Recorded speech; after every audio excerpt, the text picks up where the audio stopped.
What would happen if the main characters turned into pet versions? Gary became Little Sponge. The sea urchin became Squidward. Even Patrick got replaced. That day, SpongeBob specially prepared a house for Gary, but it turned out old and rickety. Gary thought he'd been abandoned and angrily shut the door on him. Late at night, Gary began patching up the house, making noises that caused Squidward to complain. SpongeBob claimed the sounds came from Gary, but Squidward misheard Gary as Larry, so he immediately called Larry to tell him to quiet down. Larry promptly fell asleep on the spot. Behind that broken house, SpongeBob discovered a pineapple house. When he went inside, the decor was identical to his own. Gary had even dressed up like SpongeBob, and Dot had become his pet. Not only that, in a nearby trash bin, SpongeBob found a sea urchin version of Squidward.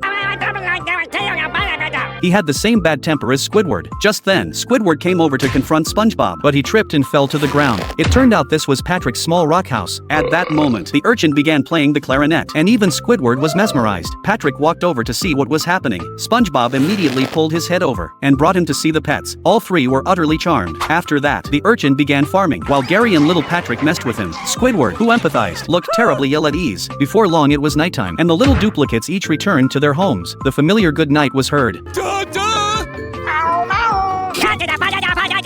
The three main characters slept together for the first time, with Squidward in the middle, tormented almost to madness by noise from both sides. At daybreak, Patrick was already nibbling on Squidward's head. Then Mr. Krabs stormed in, angry because none of them had gone to work, leaving him to deal with everything alone. Meanwhile, Mr. Krabs' pet duplicate appeared, urging them to go to work. Its cuteness melted Mr. Krabs instantly. Gary was sent to work at the mini Krusty Krab. The four of them sat down to enjoy the show. Before long, buses pulled up, and a swarm of nematodes disembarked. They handed Gary a miniature spatula, but at the end of the day, Gary was still Gary. Seeing customers making a racket outside the kitchen, he lost his temper and smashed the spatula right then and there. In order to end the farce, Gary drove a bulldozer and leveled all the houses, and in the end, everything returned to normal. I guess there's only room for one me. Or me. Or me.